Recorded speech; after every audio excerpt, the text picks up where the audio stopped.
आज देवी शक्ति का वो स्वरूप देखने को मिला जिसमें ये कहा गया, हे माँ तुम शक्ति रूप में हो।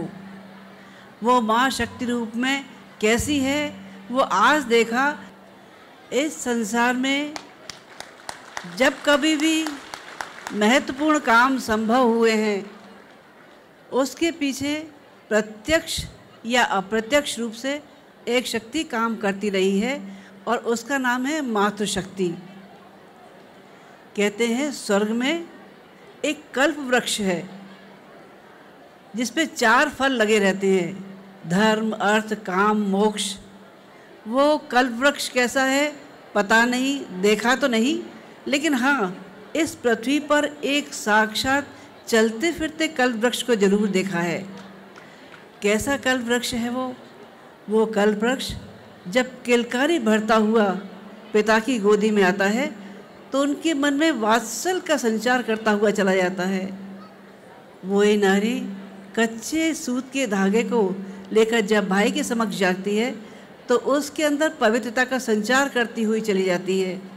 वो ये नारी जब अग्नि के 7 फेरे लेकर पति के पास जाती है तो उसकी अपूर्णता को पूर्णता में बदलती हुई चली जाती है और अपने बच्चे के लिए तो साक्षात संजीवनी ही कहलाती है। जिस बच्चे को जन्म ही नहीं दिया उसको पाल पोष कर योग्य बनाया, खड़ा किया, उस समय उसका रूप वो होता है जिसमें वो एक ब्रह्मा भी है, जन्म देने वाली सृष्टि का पालन करता विष्णु के रूप में भी अपने बच्चे को पालती भी है और अनुशासन करता महेश के रूप में वो साक्षात विराजमान होती है जब बच्चे को अनुशासित करती है।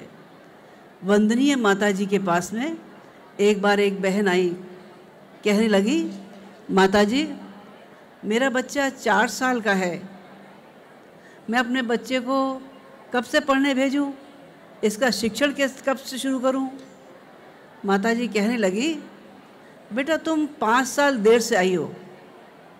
अब वो ये सोचने लगी कि बच्चा तो मेरा 4 साल का है, मैं 5 साल पहले आके क्या करती। माता जी ने उनकी उलझन को समझा और बताया, बेटा बच्चे का शिक्षण तभी से शुरू हो जाता है जब वो बच्चा माँ के गर्भ में आता है।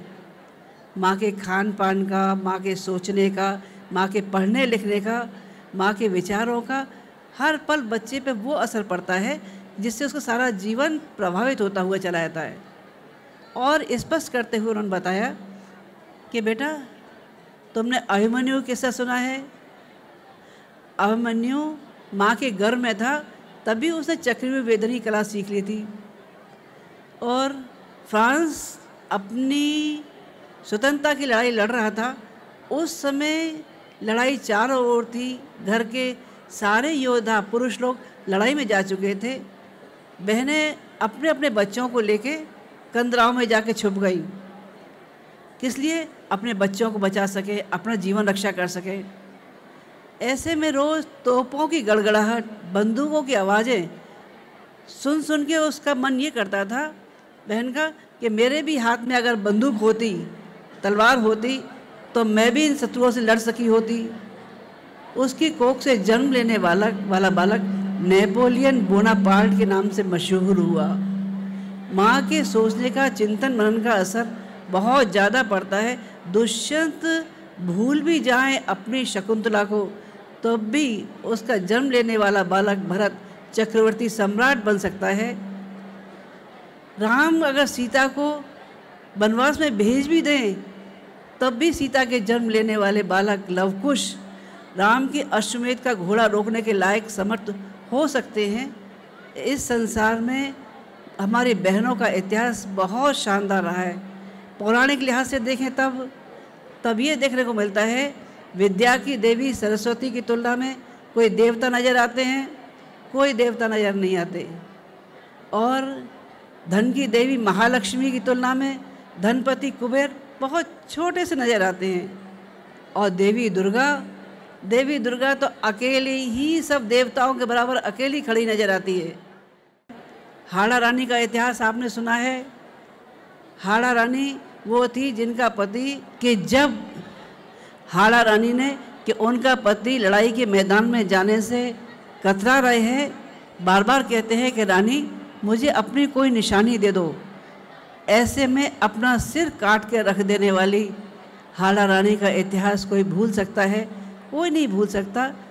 हमारे भारत में वो इतिहास प्रसिद्ध है जबकि नारियों ने बड़े बड़े त्याग और बलिदान की परंपराएं कायम रखी। इतिहास बहुत शानदार है, लेकिन आज नारी जन न्यायालय के सामने न्याय की भीख मांगती है, कहती है उसे और अधिक तिरस्कृत और अपमानित न किया जाए। हमारे YouTube चैनल शांति कुंज वीडियो गायत्री परिवार को सब्सक्राइब करें एवं बेल आइकन जरूर दबाएं ताकि गायत्री परिवार की विभिन्न गतिविधियों की जानकारी आपको मिलती रहे।